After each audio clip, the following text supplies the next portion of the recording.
enquanto isso, paralelamente, o secretário de Previdência e Trabalho do Ministério da Economia, o Rogério Marinho, ele afirmou nessa segunda-feira que o presidente Jair Bolsonaro pretende entregar pessoalmente ao Congresso Nacional o texto da proposta de reforma da Previdência. E também, segundo a SECOM, a Secretaria de Comunicação da Presidência da República, o presidente também avalia fazer um pronunciamento à nação em cadeia nacional neste dia. É isso, né, Vera? Enquanto isso, tem uma reforma da Previdência para se negociar e aprovar, Silvio. Tem essa possibilidade de uma cadeia nacional de rádio e TV, tem a possibilidade de uma entrevista coletiva. Não acredito que Bolsonaro vá dar uma entrevista coletiva, que é algo menos controlável diante dessa lambança da não demissão do Bebiano. Porque tem um aspecto subjacente disso que fica aí muito patente e que ficou muito evidente nos acontecimentos desde quarta-feira, que é um presidente fraco. Um presidente que se elegeu querendo passar a ideia de autoridade, que vendeu essa autoridade, inclusive para os militares que passaram a aceitá-lo lá do meio para o fim da pré-campanha, como alguém forte, e agora se mostra alguém inseguro para tomar uma decisão. Isso é fatal para a narrativa bolsonarista. Bolsonaro como uma biruta de aeroporto, que vai um lá e fala uma coisa e o convence, vai outro lá, fala outra coisa e ele muda de ideia, vai um terceiro, mostra um aspecto, ele hesita. Isso também é fatal para a reforma da Previdência. Isso também deixa aquele pessoal do Congresso que sente o cheiro de sangue na água ao primeiro pingo bastante assanhado, bastante excitado. Você tem aí deputados que estão aguardando um chamado do presidente, que estão aguardando algum tipo de mesura num governo que vem tratando o legislativo a pão e água sob essa justificativa de nova política, e vê esse vai e vem, essa lambança, começa a colocar o seu preço mais acima. A reforma fatalmente vai sentir alguma consequência dessa crise.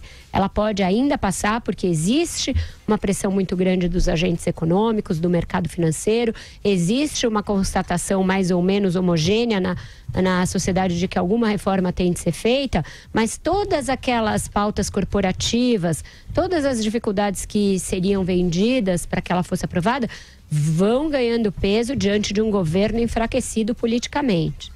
Então esse é o grande revés que a gente pode colher de uma crise que, eu repito, é totalmente autossustentada. Ela foi criada pelo Bolsonaro, ela foi inflada pelo seu filho, Carlos Bolsonaro, e assim permaneceu ao longo do fim de semana sem que o presidente pareça saber como dar cabo dessa situação.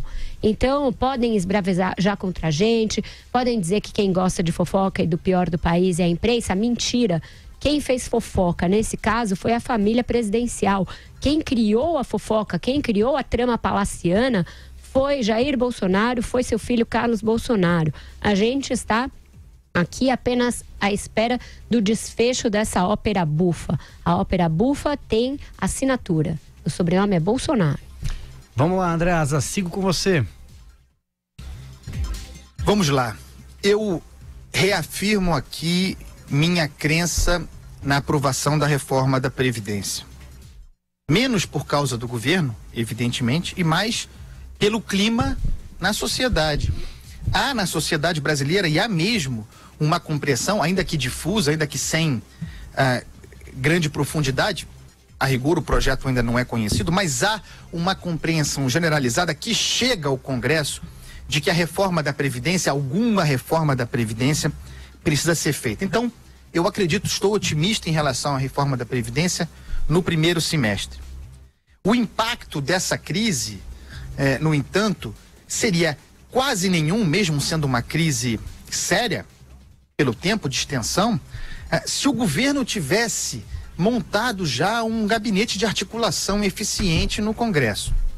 Como, no entanto, não tem, e eu insisto, não tem ninguém articulando ainda para o governo no Congresso. Quem faz articulação para a reforma da Previdência é o presidente da Câmara, Rodrigo Maia. Pensando nos benefícios próprios, ele não faz parte do governo, vai apresentar a fatura depois. Então, insisto, não há esta costura, o que faz com que essa crise ganhe monta, pensando na reforma ser apresentada na quarta-feira. Chegamos então à quarta-feira para falar da reforma. É muito importante que o presidente vá à televisão, rádio e televisão, mobilize a estrutura, ele tem direito a isso, para comunicar ao povo brasileiro as linhas gerais dessa reforma e mostrar que vai enfrentar os setores mais privilegiados do funcionalismo público. Por favor, não faça live, não dê entrevista coletiva, não precisa disso.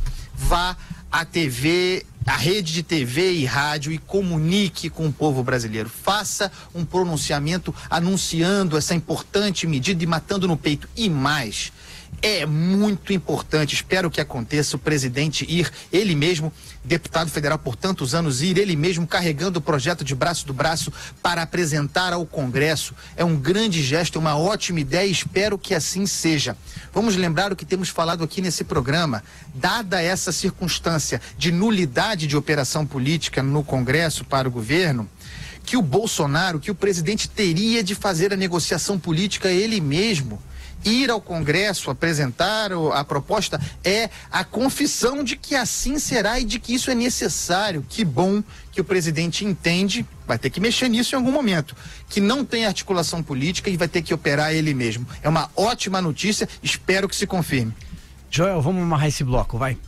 Primeiro ponto, acho positivo também que o presidente se disponha a ir pessoalmente ao Congresso para falar da reforma da Previdência. Isso é simbolicamente bom, mostra a disposição dele de dialogar, mas é o símbolo, e o símbolo precisa estar chancelado pela realidade depois, pela disposição de fato, sentar com os deputados e conversar um pouco como o Temer fazia. Aqueles jantares do Temer era para isso. Olha, traz aqui os especialistas da área econômica do governo, vamos sentar para os deputados, vamos responder as perguntas dele, vamos mostrar também como apresentar isso para o seu eleitorado. É um trabalho muito importante de ser feito. E em si mesmo não é toma lá da cá, é meramente a disposição de fazer política, conversar, debater, inclusive em cima de propostas. É o que o governo precisa fazer.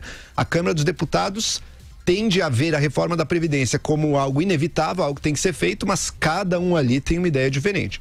Cada um ali, dependendo da região de cada um, quer criar um espaço, uma exceção para alguma parte do eleitorado cujo interesse lhe diz respeito. Então é preciso ajustar os ponteiros com o maior número de deputados possível para que uma boa reforma da Previdência possa ser passada.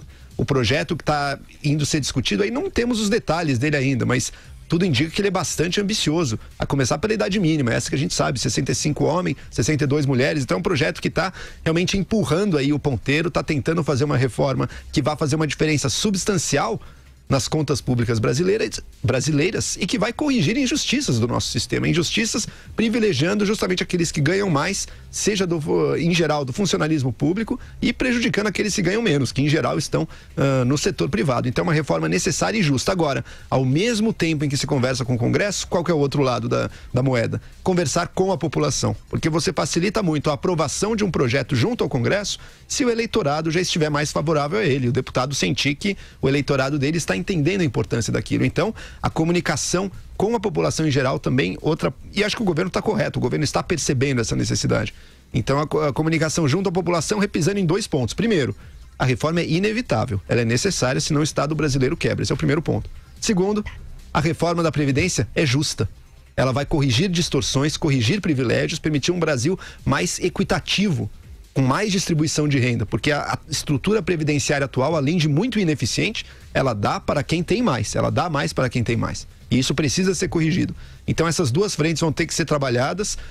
Pelo que eu sinto, o governo está mais adiantado até na comunicação com o povo, que é importantíssima, mas vai ter que trabalhar sim na conversa com a Câmara dos Deputados, com o Congresso, porque sem isso você não tem como aprovar nada. E vocês vejam como é difícil fazer um projeto que muda uma mentalidade no Brasil, né? Essa mentalidade da Previdência, de que não adianta só pensar em direitos se a conta no final não fechar. Hoje, segunda-feira, antevéspera deste dia D aí da reforma da Previdência, o ministro Luiz Fux, do Supremo Tribunal Federal, negou a suspensão de uma decisão do STJ que dá 25% extras para aposentados que precisam de cuidadores, que é uma decisão bizarra, esdrúxula, que não para em pé, que não tem sentido. Imaginem se cada uma pessoa que precisar de cuidador no Brasil, e pode ser um familiar, não precisa ser um contratado, for lá e bater na viúva pedindo 25% adicionais e que pode ser extra-teto, inclusive, na Previdência. A estimativa é que isso vai custar 5 bilhões ao governo federal. A conta não fecha.